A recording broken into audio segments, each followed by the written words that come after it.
Look out! I'll never see Kyle again.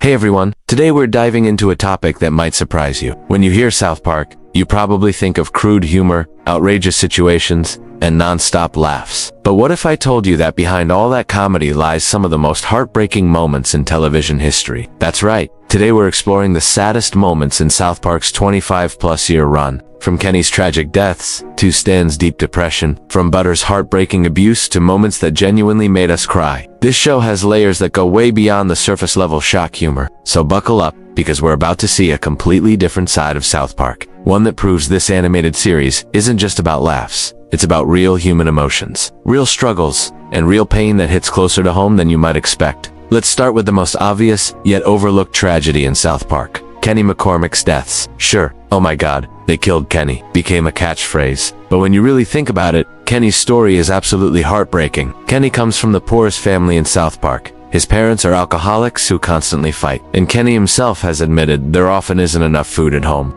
Despite this crushing poverty, Kenny tries his best to keep up with his friends and be part of their adventures. But here's the truly tragic part. Kenny dies in almost every episode, often in horrific ways, and then returns the next day with nobody remembering his previous death. Imagine dying repeatedly, experiencing that pain and terror, only to wake up and find that your closest friends don't even remember you were gone. The show later revealed that Kenny's deaths and resurrections are due to his parents' involvement with a Cthulhu cult, making his situation even more tragic. He's trapped in an endless cycle of death and rebirth, powerless to escape. In Season 5's Kenny Dies, when Kenny faces a permanent death from a terminal illness, we see the other characters genuinely mourn him. Even Cartman, arguably Kenny's least caring friend, dedicates himself to stem cell research to try to save him. This episode showed us that Kenny wasn't just a running gag. He was a real person with hopes, dreams, and friends who cared about him. Kenny's final words in that episode are delivered clearly. Without his usual muffled voice, where do you suppose you go when you die? It's a philosophical question that cuts to the heart of his character's eternal struggle. The tragedy of Kenny isn't just in his deaths, it's in his poverty, his family's situation, and the fact that he maintains his loyalty and friendship despite being forgotten and dying repeatedly. He represents the resilience of children facing impossible circumstances. Stan Marsh has always been South Park's voice of reason, the normal kid who points out when things get too crazy. But in Season 15, we witnessed something that shook fans to their core. Stan's complete mental breakdown. You're Getting Old is arguably South Park's most emotionally devastating episode. After Stan turns 10, everything in his life starts to sound and look like literal shit to him. Music becomes noise, movies become boring, and even his friendships feel hollow. This isn't just a weird South Park gag. This is a perfect representation of depression. When someone is depressed, the world loses its color, its meaning, its joy. Everything that once brought happiness becomes empty and pointless. Stan's condition mirrors the experience of millions of people struggling with depression worldwide. But the real heartbreak comes from the family drama. Stan's parents, Randy and Sharon, are going through marital problems, and Stan's depression seems both a cause and effect of this family breakdown. When Sharon decides she needs some time apart, we see Stan caught in the middle of adult problems he can't understand or fix. The episode ends with Stan moving to a farm with his grandfather, watching his family fall apart while he's powerless to do anything about it. The final scene, with Stan alone on the farm while a melancholy song plays, is genuinely devastating. In the follow-up episode, Asperger's, we see Stan trying to cope by drinking alcohol, a 10-year-old turning to substance abuse to numb his pain. The fact that alcohol makes everything seem normal again is both a relief and deeply troubling. These episodes tackled serious topics like depression, divorce, and alcoholism through the lens of a child's perspective. They showed that kids are unimmune to mental health struggles and that family problems affect everyone in the household, not just the adults. The resolution, while ultimately positive, acknowledges that these problems don't just disappear. Stan learns to cope, his parents reconcile, but the underlying issues remain. It's a realistic portrayal of how families work through crisis. Leopold Butter Stotch is South Park's most innocent and pure-hearted character. With his sweet demeanor and childlike wonder, he represents everything good about childhood, which makes his repeated suffering all the more heartbreaking. Butter's home life is a nightmare disguised as suburban normalcy. His parents are incredibly strict, punishing him for minor infractions by grounding him for weeks or months at a time. His father, Steven, is emotionally abusive, often screaming at Butters and making him feel worthless. In Butters' very own episode, we discover that Steven has been visiting gay bathhouses while married to Butters' mother, Linda. Steven tries to kill her and frame it as a suicide, with Butters witnessing much of this trauma. The episode shows how adult problems and secrets can devastate a child's sense of security. But perhaps the most devastating Butters episode is when Butters starts getting bullied at school. Everyone assumes it's just typical childhood teasing. However, the real source of Butters' pain is revealed to be his own grandmother, who has been emotionally and physically abusing him for years. The scene where Butters' grandmother calls him a little bastard and tells him he is worthless is genuinely disturbing. For a child, grandparents represent unconditional love and safety. To have that turned into a source of fear and pain is particularly cruel. What makes Butters' story even more tragic is his resilience. Despite all the abuse and neglect, he maintains his optimistic outlook and continues to trust people. In Raisins, when Butters gets his heart broken by a girl at Hoot, his response is beautifully mature. I'm sad, but at the same time, I'm really happy that something can make me feel that sad. It's like it makes me feel alive, you know? It makes me feel human. The only way I could feel this sad now is if I felt something really good before. So I have to take the bad with the good. So I guess what I'm feeling is like a beautiful sadness. This quote encapsulates Butters' entire character, someone who finds meaning and beauty even in pain. It's one of South Park's most philosophical moments, delivered by its most innocent character. Butters represents all the children who suffer in silence, who maintain their kindness, despite being hurt by the adults who should protect them. His story is a reminder that abuse often happens behind closed doors, in families that seem normal from the outside. Eric Cartman has always been South Park's antagonist, but Scott Tenorman must die. Showed us just how truly evil he could be. This episode crosses the line from dark comedy into genuine horror. When 16-year-old Scott Tenorman tricks Cartman into buying his pubic hair for $16, Cartman becomes obsessed with revenge. What starts as typical Cartman scheming escalates into something genuinely disturbing. Cartman's plan involves getting Scott's parents killed, having their bodies ground up into chili, and then feeding that chili to Scott at a chili cook. When Scott discovers he's been eating his own parents, his breakdown is absolutely heartbreaking to watch. But the horror doesn't end there. Later episodes revealed that Scott's father Jack was actually Cartman's father too, making Scott Cartman's half-brother. This means Cartman killed his own father and fed him to his half-brother, a level of evil that goes beyond anything the show had done before. The episode is made even more disturbing by the presence of Radiohead, who mocks Scott's tears instead of showing sympathy. This adds another layer of cruelty to an already traumatic situation. Scott's reaction, his sobbing, his mental breakdown, his realization of what he's consumed, is genuinely disturbing. The show plays it for laughs, but there's nothing funny about a teenager discovering he's been fed his own parents. This episode established Cartman as more than just a bratty kid. He became a genuine sociopath capable of calculated murder. It changed the entire dynamic of the show and proved that South Park was willing to go to truly dark places. The lasting impact on Scott is never fully explored, but we can imagine the psychological trauma of such an experience. It's one of those moments where the show's shock value crossed into genuine horror territory. Jerome Shep McElroy was South Park's heart and soul for its first 9 seasons. Voiced by Isaac Hayes, Chef was the one adult the boys could always turn to for advice, no matter how inappropriate their questions were. Chef represented wisdom, kindness, and unconditional love for the children. He was their protector, their guide, and often the only adult who took their problems seriously. His songs might have been hilariously inappropriate, but his care for the boys was genuine. When Isaac Hayes left the show due to disagreements over its treatment of Scientology, the creators faced an impossible task. How do you write out such a beloved character? The return of Chef handled this in the most heartbreaking way possible. Chef returns, brainwashed by the Super Adventure Club, a thinly veiled reference to Scientology. The boys desperately try to save him, pleading, "Chef, snap out of it. You're scaring us." Seeing Chef turned against the children he loved was genuinely painful to watch. The boys' desperation to save their father figure, combined with Chef's complete personality change, created a sense of real loss. Chef's death is absurdly over the top, falling off a bridge, getting impaled, shot, and mauled by wild animals. But this excessive violence serves a purpose. It represents the complete destruction of everything Chef represented. The episode ends with Stan's eulogy. We should be mad at Chef for leaving us. We should be mad at that fruity little club for scrambling his brains. This shows respect for Isaac Hayes, while condemning the organization that took him away. Chef's loss marked the end of an era for South Park. The boys lost their confidant, their source of wisdom, and their protector. No character has ever truly replaced what Chef meant to the show or its characters. The emotional impact of losing Chef extended beyond the show itself. Fans genuinely mourned the loss of a character who had been like a loving uncle to viewers for nearly a decade. Token Black, now Token Williams, is one of South Park's most intelligent and level-headed characters, but his story is marked by a profound loneliness that comes from being the only black student in his class. Token's isolation isn't just about race, it's about the burden of representation.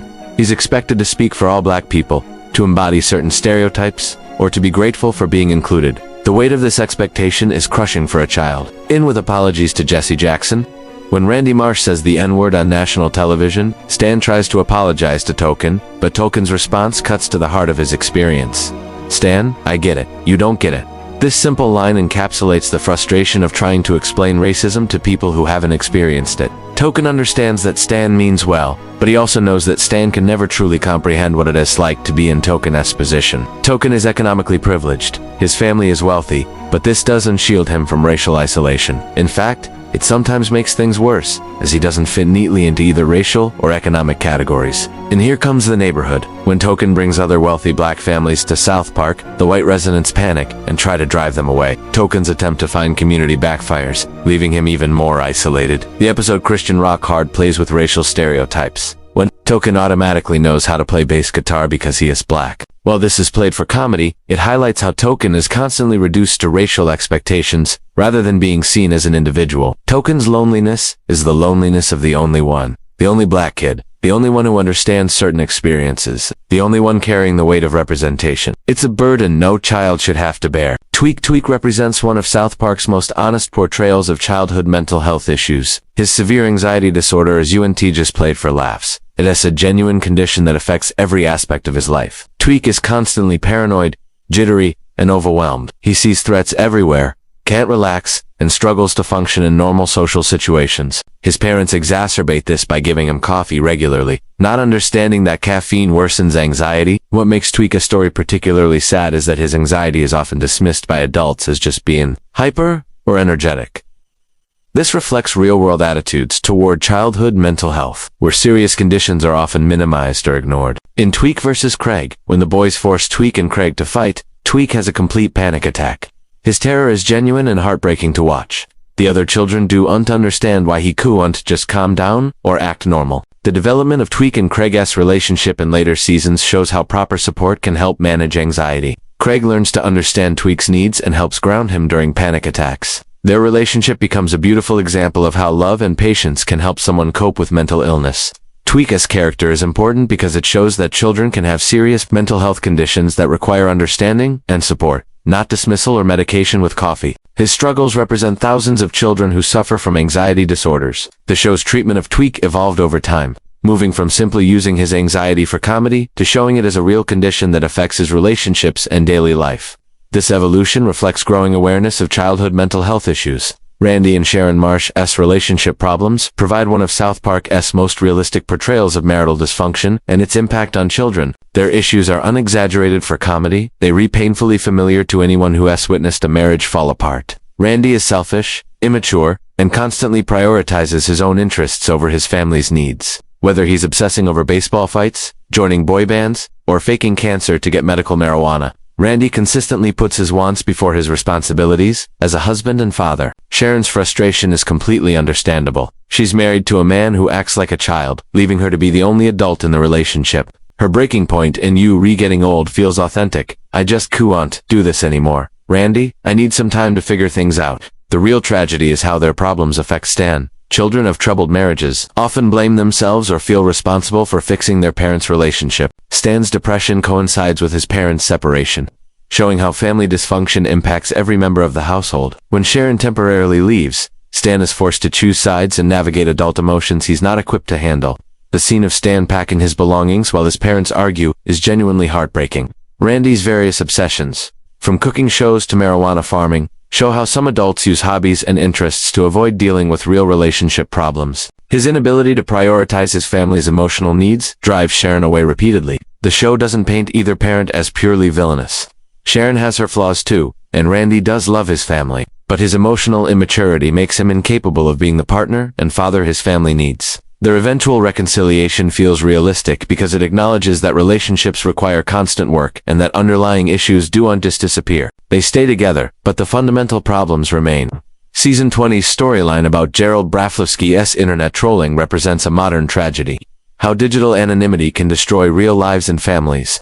Gerald's story shows how ordinary people can become monsters online. Gerald trolls various people online, harassing them anonymously for his own amusement. He doesn't see his victims as real people with real feelings. They read just targets for his entertainment. This disconnect between online actions and real-world consequences is frighteningly common. When Gerald's trolling is exposed, the impact on his family is devastating. Kyle, who has always looked up to his father as a moral authority, discovers that his dad is actually one of the people he despises most. Kyle's reaction when he learns the truth is heartbreaking. My dad is one of them. The disappointment and disgust in his voice show how profoundly this betrayal affects him. Gerald's trolling contributed to Heidi Turner's suicide attempt, showing that his harmless online harassment had real, potentially fatal consequences.